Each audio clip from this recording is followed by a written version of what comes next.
प्रिय बच्चों नमस्कार। आज हम आपको निबंध विषय में बताती हूँ। निबंध क्या है? देखिए, निबंध बंध शब्द में नि उपसर्ग जुड़ के बना है निबंध। यानी निबंध वह भाग होता है जिसमें हम अपने विचार और भावों को प्रस्तुत करते हैं। निबंध वह गद्य रचना होती है जिसमें हम अपने भाव और विचारों को प्रस्तुत करते हैं। तो निबंध के 3 अंग होते हैं। निबंध के कितने अंग होते हैं? 3। कौन कौन से? भूमिका। भूमिका में क्या होता है? भूमिका में हम जहाँ से निबंध की शुरुआत होती है उसमें हम अपने विचारों को अच्छे प्रकार से, जिस विषय पर निबंध लिखते हैं उस विषय से संबंधित शुरुआत करते हैं। यानी कम शब्दों में और सुंदर शब्दों में हो, जिसे पढ़ करके एग्जामिनर जो है आधे नंबर देता है। आधे नंबर की भूमिका होती है, क्योंकि भूमिका से ही शुरुआत मानी जाती है। इसे भूमिका भी कहते हैं, प्रस्तावना भी कहते हैं। तो इसमें क्या होता है? इसमें हम अपने विचारों को इस प्रकार से प्रस्तुत करते हैं कि एग्जामिनर पढ़कर के समझ ले कि ये निबंध जिस विषय पर लिखा गया है इसमें अच्छी तरीके से विचार प्रस्तुत किए। उसके बाद में आता है हमारा विस्तार। इसे विवेचना भी कहते हैं। विस्तार में जिस पर विषय से संबंधित निबंध लिखते हैं उस विषय से संबंधित विचार प्रस्तुत किए जाते हैं। भाव अच्छी तरीके से उसको प्रस्तुत करते हैं।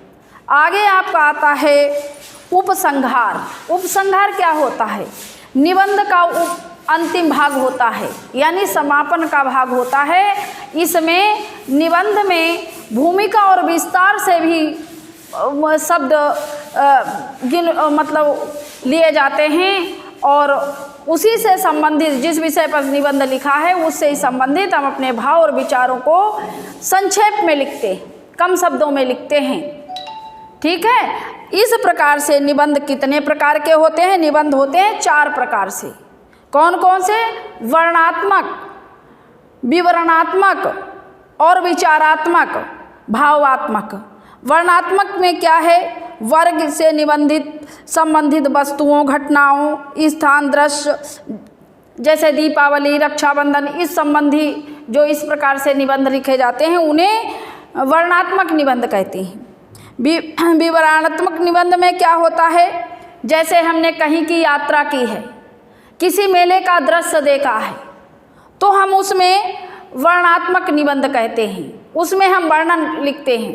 जैसे हमने अभी रामलीला देखा है, तो अगर निबंध आ जाए कि रामलीला किसी मेले, आंखों देखे हुए मेले का वर्णन कीजिए, तो इस प्रकार के निबंधों को वर्णनात्मक निबंध कहते हैं, विवरणात्मक निबंध कहते हैं। अब आया आपका विचारात्मक। विचारात्मक निबंध वो बच्चों निबंध होते हैं जैसे विज्ञान या वरदान या अभिशाप, दूरदर्शन या शिक्षा, राजनीति, धर्म आदि से। इन पर हमें अपने विचार प्रस्तुत करने पड़ते हैं। भावात्मक वह निबंध होते हैं जिसमें हम अपने भावों को प्रकट करते हैं। अर्थात लेखक व्यक्तिगत रूप से अपनी अनुभूति, जो हमने एहसास किया है, उन भावनाओं का वर्णन प्रकट करता है। जैसे है कि हमारे भाव हैं पराधीन सपने सुख नाही। पराधीन मतलब पराये ऊपर निर्भर रह करके, यानी दूसरे के ऊपर निर्भर रह करके हमें सपने में भी सुख नहीं मिलता है। तो ये वास्तविकता है।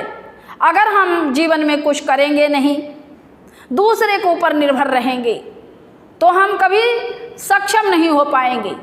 ये वास्तविकता है। तो इस प्रकार के निबंध को हम अपने भावात्मक, जिस निबंध में हम अपने भाव का वर्णन प्रकट करते हैं उसे भावात्मक निबंध कहते हैं। आगे हमारा विषय है निबंध में हमारा विद्यालय। हमारा विद्यालय, तो हम जिस विद्यालय में पढ़ते हैं वहाँ से हम शुरुआत करते हैं। हेडिंग हमने डाली भूमिका। भूमिका भी बच्चों डाल देते हैं और इसको हम प्रस्तावना भी डाल देते हैं। क्या डालते हैं? भूमिका।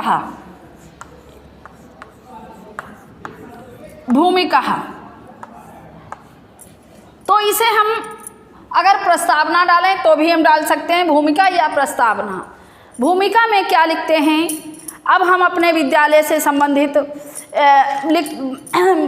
वो करते हैं, हमारे विद्यालय का नाम डालते हैं हम।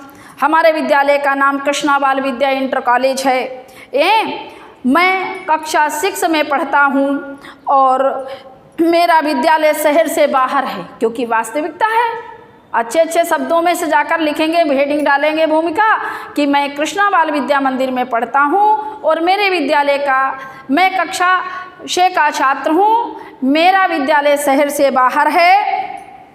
मेरे विद्यालय का भवन बहुत बड़ा है और बहुत सुंदर है, बहुत बड़ा है और बहुत सुंदर है। और विद्यालय में जब हम जाते हैं सुबह सुबह तो विद्यालय के प्रवेश द्वार पर माँ सरस्वती का बहुत बड़ा फोटो लगा हुआ है, जिसे देख करके हम नमन करते हैं। और यहीं पर हमारी भूमिका समाप्त हो गई, क्योंकि कम शब्दों में हमने बताया था भूमिका क्या होती है, जहाँ से निबंध की शुरुआत की जाती है। सुंदर सुंदर जिस विषय पर निबंध लिखते हैं, सुंदर कम शब्दों में निबंध लिखते हैं। और उसके बाद में हमने डाला विस्तार। विस्तार में क्या है, हमारा विद्यालय जो है पश्चिमी उत्तर प्रदेश का सबसे बड़ा विद्यालय है और सबसे बड़ा विद्यालय है। यहाँ छात्रों के रहने के लिए छात्रावास भी है। तो वास्तविकता है छात्रावास है, छात्रावास है। यहाँ के प्रधानाचार्य जी कैसे हैं, अनुशासन। यहाँ के प्रधानाचार्य जी अनुशासन प्रिय हैं और कुशल प्रशासक हैं। विद्यालय में लगभग 50 अध्यापक और अध्यापिकाएं हैं जो छात्र छात्रों को विषय संबंधी ज्ञान करा देते हैं। भाई सभी अध्यापक आते हैं, एक अध्यापक सभी विषय नहीं पढ़ाते हैं, वो अपने विषय के अंतर्गत सभी छात्र छात्रों को ज्ञान देते हैं। प्रातःकाल उठकर जब हम घर से आते हैं तो विद्यालय में प्रवेश करते हैं, सरस्वती वंदना, सरस्वती माँ की मूर्ति को प्रणाम करते हैं और उसके बाद में हमारी सरस्वती वंदना प्रारंभ होती है। सरस्वती वंदना प्रारंभ होने के बाद छात्र छात्राओं को सरस्वती वंदना होने के बाद जो समय बचता है उसमें नैतिक ज्ञान की बातें बताई जाती हैं। जो रोजाना की दिनचर्या है उससे संबंधित नैतिक ज्ञान की बातें बताई जाती हैं। विद्यालय में बहुत बड़ा खेल का मैदान है, विद्यालय में बहुत बड़ा खेल का मैदान है जहाँ पर अनेक प्रकार की प्रतियोगिताएं होती हैं। हमारे विद्यालय में आप लोगों ने देखा होगा बच्चों कि हर साल अनेक प्रकार की प्रतियोगिताएं होती हैं, जिनमें प्रथम, द्वितीय और तृतीय स्थान पाने वाले छात्रों को जो हमारे बाहर से अतिथिगण आते हैं, आपने देखा होगा कि विद्यालय में बहुत बड़े समारोह होता है तो उसमें बाहर के जो अतिथि आते हैं तो हमारे विद्यालय के जो प्रधानाचार्य जी हैं उन अतिथि गणों के द्वारा छात्र छात्राओं को सम्मानित कराते हैं। किन छात्र छात्राओं को सम्मानित कराते हैं? जिन्होंने प्रतियोगिताओं में प्रथम भाग लिया है, प्रथम भाग पाया है, द्वितीय पाया स्थान है और तृतीय स्थान पाया है, उन छात्र छात्राओं को सम्मानित किया जाता है। सम्मानित किया इस प्रकार से विद्यालय में जो छात्र छात्राएं हैं वो मन लगाकर पढ़ाई करते हैं और विद्यालय के नियमों का पालन करते हैं, क्योंकि जिस विद्यालय में नियम नहीं होते हैं वह विद्यालय, वहाँ पर पढ़ाई की व्यवस्था नहीं हो पाती है। जहाँ अनुशासन होता है, जहाँ अनुशासन के नियमों का पालन किया जाता है, वही छात्र छात्राएं और अध्यापक सक्षम होते हैं। तो इस प्रकार से हम अपने शिक्षकों का सम्मान करते हैं और जिससे हमें अपनी संस्कृति से संस्कार प्राप्त होते हैं। हमारी जो संस्कृति है, भारतीय संस्कृति, उससे हमें संस्कार मिलते हैं, रहन सहन तौर तरीके ये सब प्राप्त होते हैं। विद्यालय में गौशाला भी है, क्योंकि गौशाला इसलिए है, हमारे विद्यालय में छात्रावास है और छात्रावास में बड़ी दूर दूर के छात्र रह करके विद्या अध्ययन करते हैं, तो उन्हें खाने पीने की व्यवस्था बहुत अच्छी तरीके से होती है। उन्हें दूध दिया जाता है, क्योंकि वो बीमार ना पड़ें, स्वस्थ रहें, जिससे विद्या अध्ययन अच्छी प्रकार से कर सकें। इस प्रकार से उनको पीने के लिए गाय का दूध, गाय भाई 50 गायें पाली गई हैं और उन गायों का दूध किसके लिए है? छात्रों के लिए है, क्योंकि जो छात्रावास में रह रहे हैं उनको पीने की और दूध पीने की व्यवस्था और उन्हें अच्छा भोजन दिया जाता है।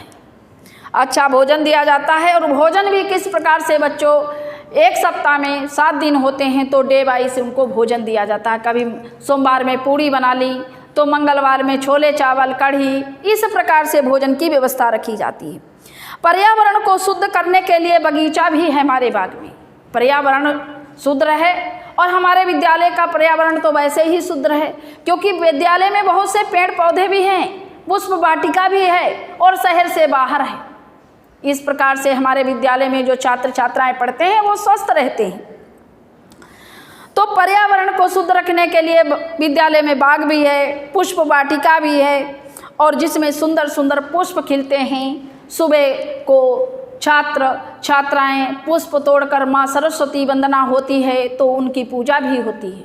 दीप ज्योति जलाई जाती है शुद्ध घी से और पुष्प चढ़ाए अर्पित किए जाते हैं, जिससे हमारे बच्चों को अच्छा माँ ज्ञान दे सकें, बच्चे ज्ञान प्राप्त कर सकें।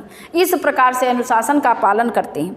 आगे आया निबंध का अंतिम भाग है बच्चों उपसंहार। उपसंहार क्या है?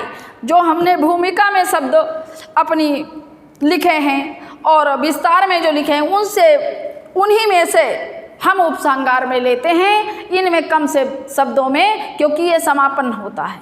उपसंहार निबंध का समापन भाग है, अंतिम भाग है। इसमें बहुत संक्षेप में बातें लिख करते हैं।